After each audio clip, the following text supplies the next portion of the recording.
നമ്മളിപ്പോൾ നമ്മൾ സ്ക്രീനിൽ കാണുന്നത് ഇന്നലെ തിരുവനന്തപുരം വിഴിഞ്ഞം തുറമുഖത്ത് നിന്ന് ഇന്നലെ ഏതാണ്ട് 2:29 പുറപ്പെട്ട കപ്പലാണ്. അതാണ് ആ ദൃശ്യങ്ങൾ, ആ റൂട്ട് മാപ്പാണ് നമ്മളിപ്പോൾ കണ്ടുകൊണ്ടിരിക്കുന്നത്. ഏതാണ്ട് കൊച്ചി എത്തുന്നതിന് മുൻപ് റൂട്ട് തെറ്റിയ ഒരവസ്ഥ നമുക്കിവിടെ ആ ദൃശ്യങ്ങളിൽ തന്നെ ഉണ്ട്.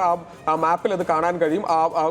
ഒരു ഓറഞ്ച് നിറത്തിൽ, അതുവരെ പച്ച നിറത്തിലായിരുന്ന ആ കപ്പലിന്റെ യാത്രാപഥം പിന്നീട് ഓറഞ്ച് നിറത്തിലേക്ക് മാറുന്നതാണ് നമ്മൾ ഈ കാണുന്നത്, ആ ദൃശ്യങ്ങളിലേക്ക് കാണുന്നത്. അങ്ങനെ കുറെ കൂടി വലിപ്പത്തിൽ കാണുകയാണെങ്കിൽ അവിടെ നിന്ന് വരികയും ഏതാണ്ട് കേരള തീരത്ത് നിന്ന് ഇപ്പോൾ ഏതാണ്ട് 32 നോട്ടിക്കൽ മൈൽ, അതായത് നമുക്കത് കാണാം, കൊച്ചിയിൽ നിന്ന് ആണ് ആ കണക്കെടുക്കുക. സ്വാഭാവികമായും 32 നോട്ടിക്കൽ മൈൽ അകലെ വെച്ച് ഇത്രയും ദൂരം, അതായത് 38 നോട്ടിക്കൽ മൈലാണ്, 38 നോട്ടിക്കൽ മൈൽ അകലെ വെച്ച് അവിടെ നിന്ന് ഈ അപകടം ഉണ്ടായി എന്നുള്ള കാര്യമാണ് നമുക്ക് കാണാൻ കഴിയുന്നത്. അതായത് കേരള തീരത്ത് തന്നെയാണ് ഈ അപകടം സംഭവിച്ചിരിക്കുന്നത്. അത് കുറെ കൂടി വലിപ്പത്തിൽ നമുക്ക് കാണുമ്പോൾ അത് വടക്കൻ ജില്ലകളിലേക്ക് കൂടി, അതായത് ഇപ്പോൾ ഇത് കൊച്ചി തീരമാണ്, സ്വാഭാവികമായും വടക്കൻ ജില്ലകളിലേക്ക് കൂടി ഇവിടെ നിന്ന് നമ്മൾ നേരത്തെ സൂചിപ്പിച്ച പോലെ തന്നെ കടൽക്ഷോഭമുള്ള ഒരു സമയമാണ്. കടൽ വളരെ പ്രക്ഷുബ്ധമായി നിൽക്കുന്ന ഒരു സാഹചര്യത്തിൽ വടക്കൻ തീരത്തേക്ക്, അതായത് നമുക്കിപ്പോൾ ഇവിടുന്ന് കാണാം തൃശ്ശൂർ അടക്കമുള്ള മറ്റ് മേഖലകളിലേക്ക്, കേരളത്തിന്റെ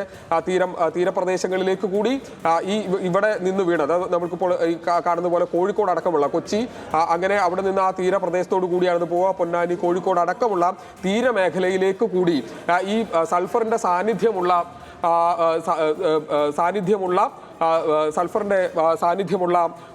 വസ്തുക്കൾ വന്ന് വീഴാനുള്ള സാധ്യത വളരെ കൂടുതലാണ്.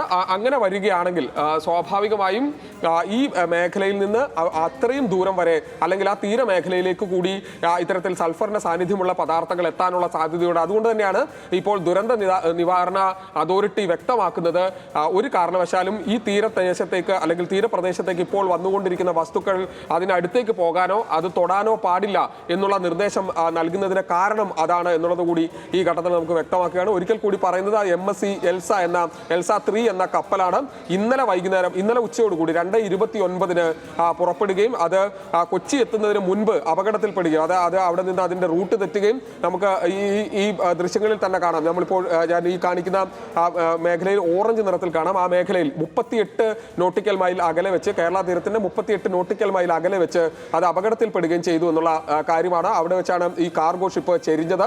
ആ സമയത്താണ് അവിടെ നിന്ന് കാർഗോകൾ പുറത്തേക്ക് വീഴുന്നത്, അതായത് കടലിലേക്ക് വീഴുന്നത്. ഇപ്പോൾ ഏതാണ്ട് വലിയ തോതിൽ ആ കപ്പൽ അവിടെ ചെരിഞ്ഞിട്ടുണ്ട്.